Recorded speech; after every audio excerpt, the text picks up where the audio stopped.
I've been involved in politics for many years. Actually, a lot longer than I want to admit here. Half my adult life, I've served the public.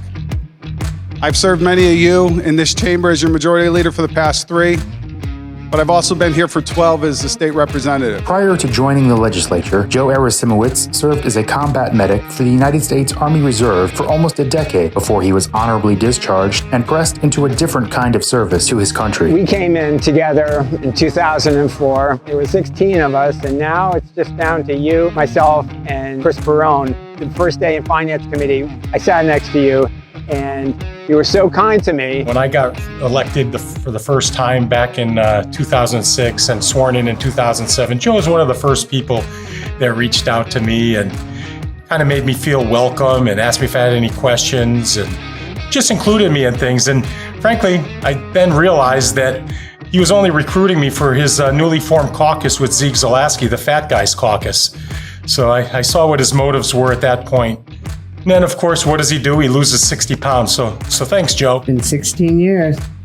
That's a long time. No, I remember when we were up in the nosebleed section of the House, and we were always being glared at because we always had comments. What he has done, first as Majority Leader and then as Speaker of the House, is something that has become legendary among the members of both chambers. In 2013, he was a key contributor to the gun violence prevention and school security bill that was passed in the wake of the terrible Sandy Hook tragedy. Even Joe's military service and extensive experience on the Veterans Affairs and Public Safety and Security Committees couldn't have prepared him when tragedy struck. But Joe was there when we needed him. It's been a long day, night, and now into the morning for all of us sitting in this chamber.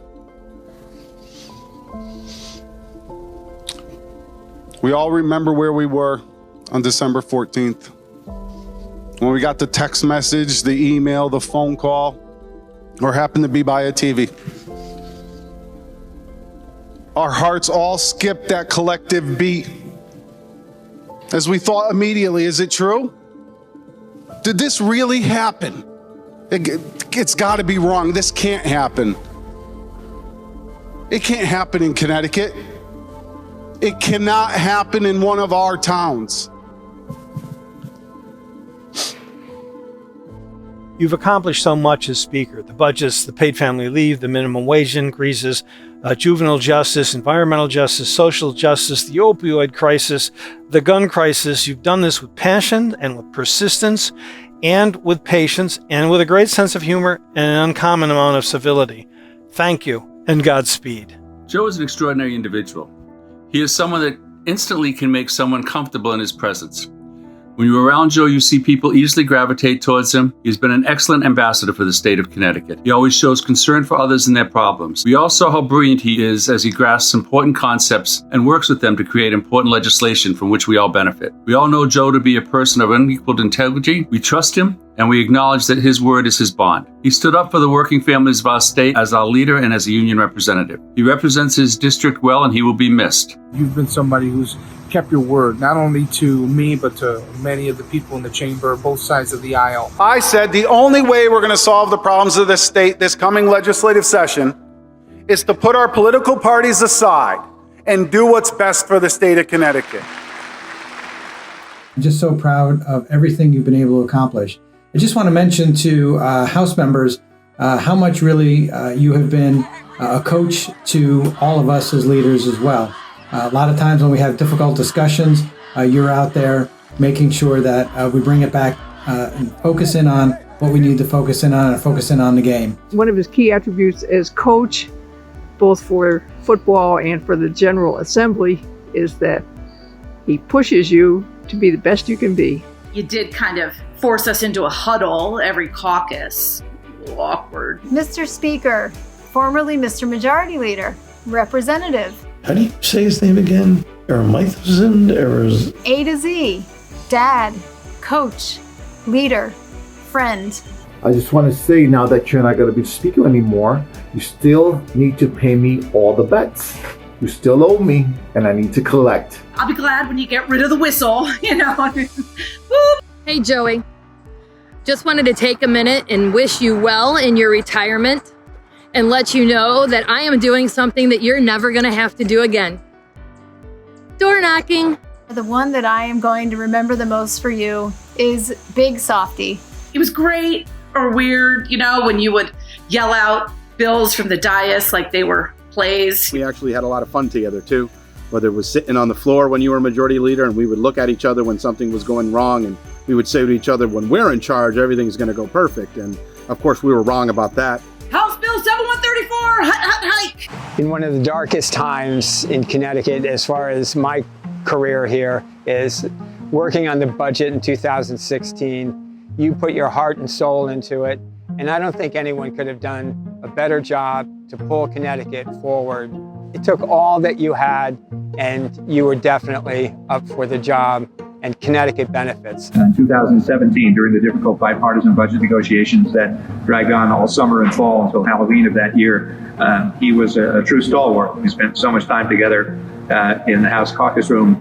There was a real bonding that took place during that time, and I learned about Joe as a friend, as a mentor, as someone who cares deeply about government as a power and force for good in people's lives. We had the 2017 budget year where we ate more burnt ends than we could ever imagine, and spent a lot of time, almost the entire month of July, in that caucus room, going crazy as we were looking over the line item after line item after line item. Taking this video during COVID, I feel like we're back in hostage negotiations with the 2017 budget. I don't say it's a circus, but I say it's hurting cats. But legislating isn't always a perfect science. And even the PTSD we will never get through in your caucus room in 2017 with that budget. We have gone through a lot of things. You have been a Speaker of the House for the House. You have been Speaker for Republicans and Democrats. We've had our moments of contentious conversations, but the ability to have open conversations is what really counts. And when we agree to disagree, we left with respect for each other in the conversations we've had. You made bipartisanship not just a word, but a process that I hope that legacy carries on in future years. The negotiations truly were a victory for the state of Connecticut. Early in the year, we've heard from many of our constituents, many of our members, that they were tired of the back and forth that they see in Washington, that they were tired of people blaming each other and not doing anything. While we had our hiccups throughout this process, in the end, we all did take off our political party armband, Democrat and Republican, and put on the C for Connecticut. And we're prepared to vote on a budget and pass a budget and send it to the governor that moves Connecticut forward. It was a very long night throughout the state. Obviously, we got the results that Ned Lamont will be our next governor. We're very excited. Those came out this morning.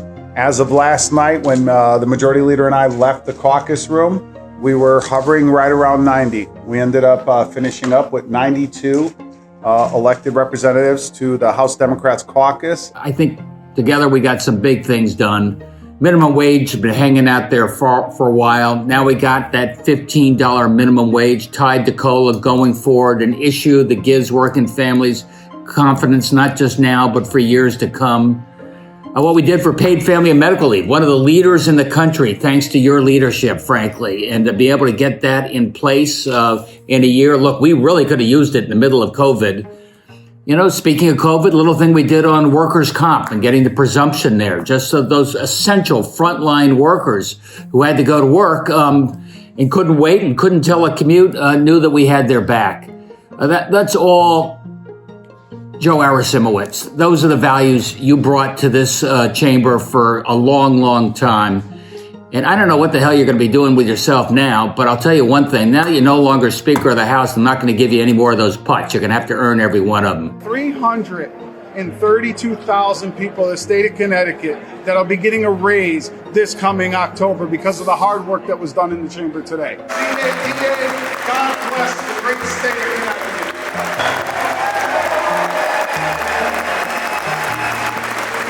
You have a way of bringing people together that is extraordinary, and it has really served us all well. Thank you, Mr. Speaker, for your tremendous leadership, your generous spirit, and just for being a rock for all of us here in Connecticut in very challenging times. Will the House please come to order? Ladies and gentlemen, before we go into our normal course of business, which would be the prayer and the pledge, and then going through the rules and reading the governor's call, I first wanted to thank everybody for their absolute understanding on how we're going about session today. Obviously, the state of Connecticut is doing extremely well in this epidemic, but we want to put nothing to chance. We are going to require social distancing on the House floor. We are requiring masks on the House floor, and we will be using technology to allow the members to connect remotely from on campus, but within their offices. There may be little glitches throughout the day. There may be things that we have to adjust on the fly. I am asking for not only the patience of all of those in the chamber, those in the LOB, the public and the press alike. We are doing this in an effort to be as transparent as possible and keep ourselves and others safe. No matter what, Joe Aresimowicz, you are a man who is genuine, compassionate, and committed to the people you serve. Here in the legislature, at home, your constituents, your family, friends, and the students you coach. Thank you for all you've done to help so many people develop their potential and become the people they are today. Well, I guess this is how we say goodbye to our career as colleagues. I hope it's not goodbye to our friendship. I really want to just take this opportunity to say thank you on behalf of all the residents of Connecticut for your leadership. I think one of the best decisions I ever made was supporting you as majority leader and as our speaker. You have always led with truth and honesty, and I guess being a football coach didn't hurt you along the way.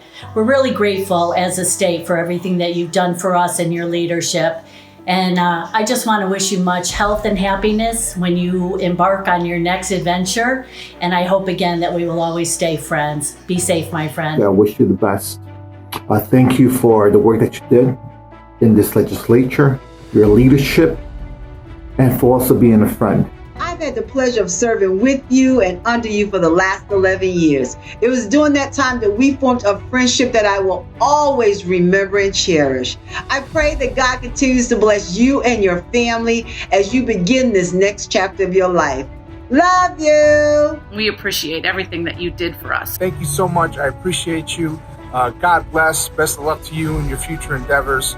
And please, you can always count on me if you ever need me. I've truly been honored to work with you, call you my friend, share experiences with you, travel, and cause trouble. I can't thank you enough for all of your friendship and your guidance and your leadership. Wishing you well, my friend. Be safe. Can't wait to hear from you soon. You've been really a great friend, a role model, a mentor, and an excellent partner as we move legislation through both the House and the Senate. I appreciate the work that you did as Speaker of the House and the love that you have for Connecticut.